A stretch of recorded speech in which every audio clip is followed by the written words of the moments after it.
I really like Spider-Man. Even if he's your least favorite comic book character in the world, it's basically impossible to deny how earth-shattering the impact of Marvel's web-slinging Golden Boy is on pop culture across every medium imaginable.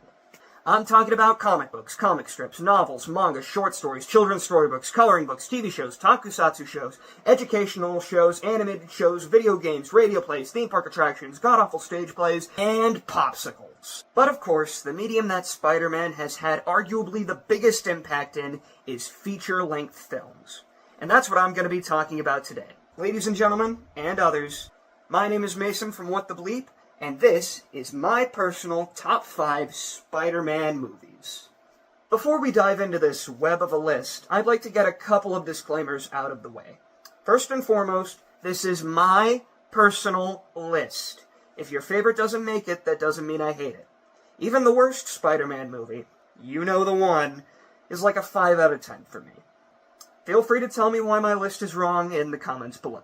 Secondly, let's pretend for a minute that the Sonyverse movies even had a fraction of a hope in hell of making it onto my list. Even if they did, I'm only counting Spider-Man-led movies. Sorry to all 12 Morbius fans out there. Maybe another time.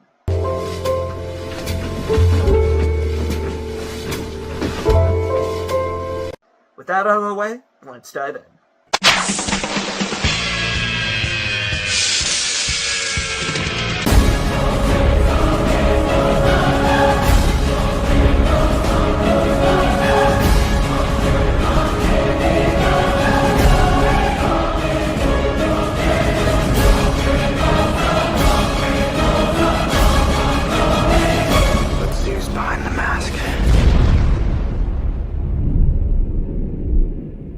I feel like this list would be incomplete if I didn't choose at least one entry from the Raimi trilogy, but which one should I choose?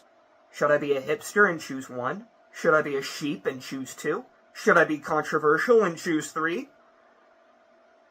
I'm gonna choose the sheep option. Call me Sheep Man, I guess. Sounds like a rejected Mega Man villain. Ask any fan of the Raimi trilogy which one is their favorite, and I'd say at least 80% of them will say it's 2. But why is that? I think there's many reasons for this, but I'm only going to focus on a couple. For one, everything that made Spider-Man 1 great is cranked up to 11 in this movie, especially from a filmmaking standpoint. I know everybody loves talking about the train sequence, but there's a reason for that. It's because it's awesome. Between all 3 movies, Spider-Man 2 feels like the closest Raimi gets to unleashing his full power. He doesn't go full Evil Dead 2 on us or anything, but he gets just close enough to keep it interesting and fresh. The other fantastic element? The story. I don't think any Spider-Man film has portrayed Peter's struggle with balancing his life as Peter Parker and his responsibilities as Spider-Man as well as this one has. What else can I say? It's considered the best by many for a reason. If you haven't seen this one in a while, go check it out again. It definitely holds up.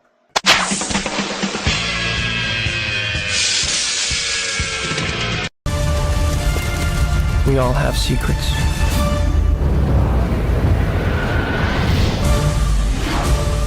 The ones we keep. And the ones that are kept from us.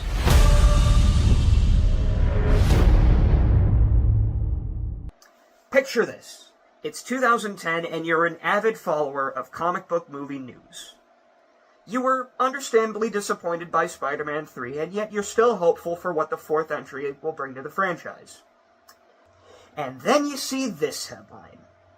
Yeah, not the best day for Raimi fans. Just 3 years after the last Raimi entry, Spider-Man is getting rebooted. As time passes, you learn more and more about the movie, how it's starring the guy whose biggest role at the time was the Facebook movie. The suit is going to look like this, and it's directed by the guy who did this, and you're expecting a disaster. And then, somehow, the movie turns out to be really, really good. If you're a longtime member of our Patreon, you've probably heard me describe The Amazing Spider-Man as a 3-star movie with 5-star elements, and I still stand by that. It's not a perfect movie. The design of Spider-Man's suit isn't great. The lizard looks like the abandoned child of Hulk and Voldemort. and the moments where the film is actively trying not to be the Raimi movies are painfully obvious, but it's made up for by a cast with excellent chemistry, breathtaking cinematography, and being an all-around solid movie. If you're wondering why so many people were hyped when Andrew Garfield appeared in No Way Home, give this movie a watch.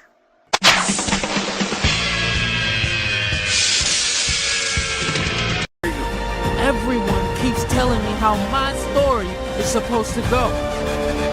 Nah, I'm gonna do my own thing. All stations, stop Spider-Man. You? What, me?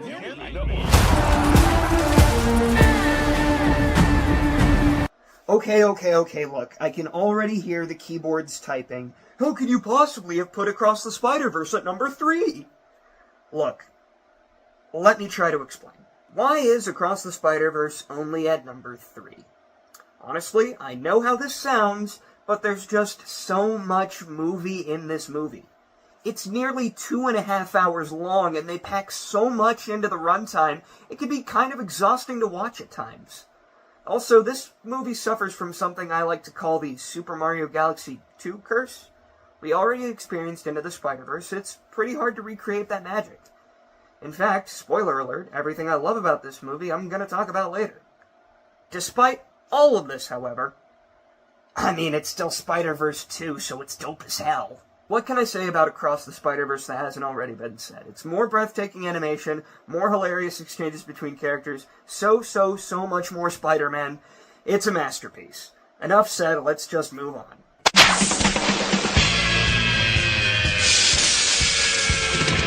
So don't mess with me. Because I will kill you and everybody you love. My friends are up there! The guy is still out there. I just gotta do this on my own.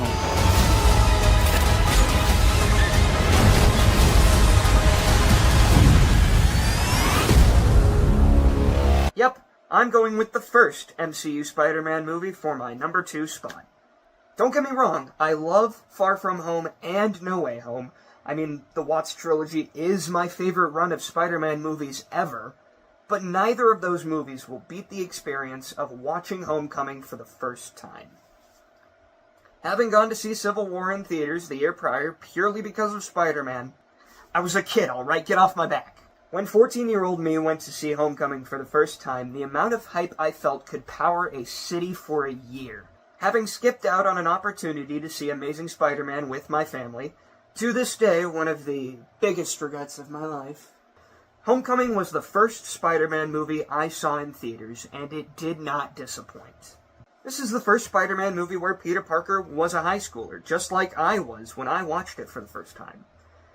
Maguire's Parker is a college student for most of the trilogy, and Garfield, well, let's not kid ourselves, but Holland's Parker is a high schooler, and he really sells it well.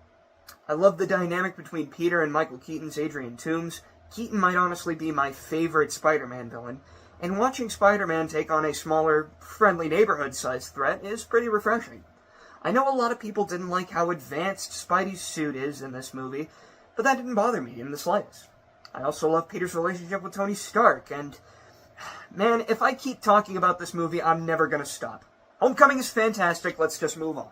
And my number 1 Spider-Man movie is...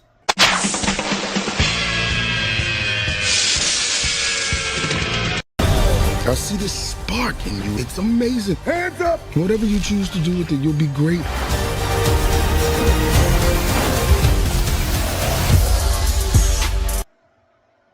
Come on. What else could it have been? It's been nearly 7 years since this movie came out, and I am still shocked by its existence. If you were to tell me before December of 2018 that an animated Spider-Man movie directed by 3 guys, one of whom directed Monsters vs. Aliens Mutant Pumpkins from Outer Space, true story, look it up, and produced by the same company who just a year prior made Surf's Up 2 Wave Mania, Smurfs The Lost Village, and... Oh god, get it out of here, get it away, get it out of here! Would end up being one of, if not the best movies of the year? I would have called you crazy. And yet, Into the Spider-Verse pulled it off. Let's get the obvious out of the way. This movie is drop-dead gorgeous. If I could put an entire movie into a painting and put it on my wall, it would be this one. The voice cast is also fantastic. Shameik Moore, Jake Johnson, and Hailee Steinfeld play off each other tremendously. And the combination of Kimiko Green, John Mulaney, and Nicolas Cage as the side characters is incredible. Everyone else in this movie is bringing their A-game too. Mahershala Ali, Brian Tyree Hill, Kathryn Hahn, Liev Schreiber. Everyone in this movie is casted perfectly. Daniel Pemberton's score is perfect, the story pacing is incredible, the emotional moments hit like a ton of bricks. This movie perfectly encapsulates everything I love about Spider-Man, and that's why it's my #1 Spider-Man movie. Alright, so there you have it, my personal top 5 Spider-Man movie list. Here's my ranking of all the Spider-Man movies on Letterboxd for those who are curious. Thanks again for watching this. If you liked what you saw, be sure to leave a like on this video. And if you want more Top 5s, Let's Plays, podcasts, and more general what the bleep goodness, web up that subscribe button and ring the bell. It really means a ton. Thank you all for watching, and happy Spider-Month.